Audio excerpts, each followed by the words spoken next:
you're a fighter pilot, your airplane is your tree stand. As you climb above your opponent, put your lift vector on him and curve down in for the shot. Welcome back to Outdoor Adventure Magazine.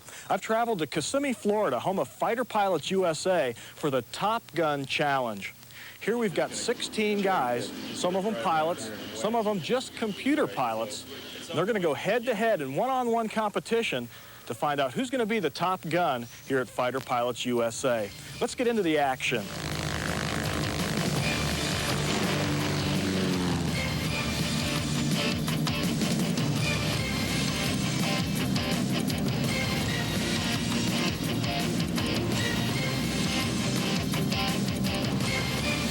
Kissimmee, Florida is located near Orlando, home to Universal Studios and SeaWorld. Fighter Pilots USA is an adventure attraction where anyone can come and experience what it would be like to be a fighter pilot. The Top Gun Challenge is a special event where 16 invitation-only contestants will fight one-on-one in single elimination for the Top Gun trophy. Now, day one competition includes 8 sorties in which 2 flyers fight head-to-head, and the winners move on to day 2, paring down the field. This year's youngest flyer was 12-year-old Caleb Lineberger, who was flying thanks to the Make-A-Wish Foundation. Caleb is battling leukemia, and flying aerial combat at Top Gun was his wish. Okay, there they go. Off for the first day of competition here at Fighter Pilots USA. You know, those Cy Marchetti 260s are pretty high-performance aircraft, and they may look like a small prop-driven plane, but when you get up there at altitude and start yanking on that stick, pulling 6, 7 Gs, it's an incredible time. It's an experience, and it's tough on your body. Let's catch up with Call Sign Vino, one of the best Top Gun pilots here at Fighter Pilots USA, to learn a little bit about the Cy Marchetti 260. Very high-performance airplane. As you can see, very fighter-type looking airplane. It's got the low wings, bubble canopy for nice visibility. The engine out front, Lycoming engine, 260 horsepower, will get this thing up to 270 miles per hour top speed. Inside the bubble canopy, we've got a perfect ideal situation as far as seating, side by side, the instructor to the right, student to the left. It's got a conventional fighter-type cockpit orientation with a stick in the center, throttle to the left. It's a very easy airplane to fly, which is why some 24 countries in the world use it for military training.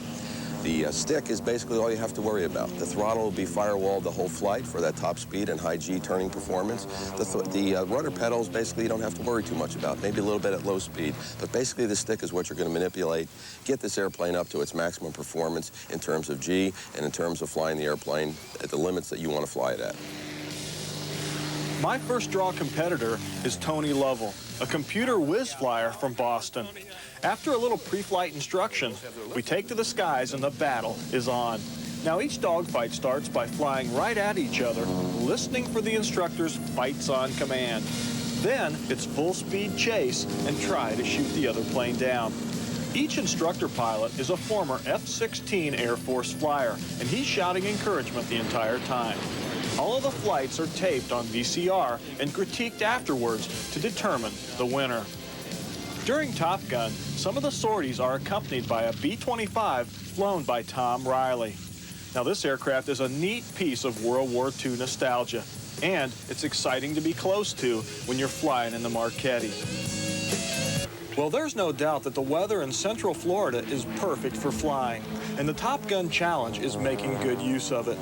After 2 days of flying competition, the battle is down to 2 flyers, Sam Rashid and Harley Richards. Harley beat out yours truly in a tough semi-final dogfight.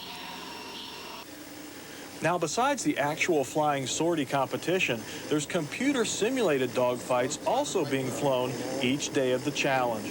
And these can be just as challenging as the real-life flying sorties. All right, I got it. While the rest of the guys are out flying the real aircraft, dogfighting in the skies over Florida, I'm flying Warbirds, a World War II flight simulator that's flown over the internet by Interactive Magic. Warbirds is a World War II simulator that is pretty high fidelity. We have 38 different aircraft, and we have players from about 60 different countries all over the world. To fly Warbirds, really all you need is a computer, an internet account, and a joystick. In the old days, the computer joysticks were simply two-button joysticks that allowed you to play some very simple games. One additional thing that you now have out is a force feedback joystick, and that joystick allows you to feel things as they happen in the airplane. When you squeeze the trigger to shoot the gun, you can feel a shaking of that joystick.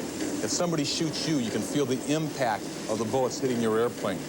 It's an absolute tremendous immersive feel to really make it a wonderful experience for the end user.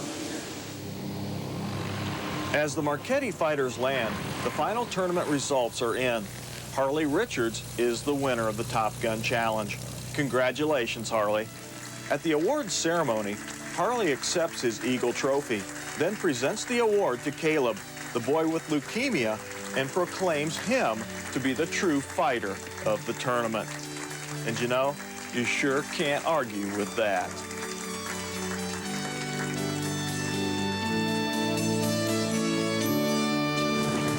Oh, man. Now that is fun. Flying with the instructor pilots here at Fighter Pilots USA, you not only learn a lot about flying and how your airplane will handle, you learn a lot about yourself and your body too, because it takes a lot of endurance to pull those G's for any length of time. You can come down here and fly with these guys and do it yourself, even if you're not a pilot. You can test your skills and have a great time. And also on the internet, you can learn how to fly and have a great time with the Warbirds game as well. Well, that does it for this week's Outdoor Adventure Magazine. I'm Tom Miranda, and I'm reminding you that hunters, fishermen, and yes, even fighter pilots are conservationists, so protect your environment.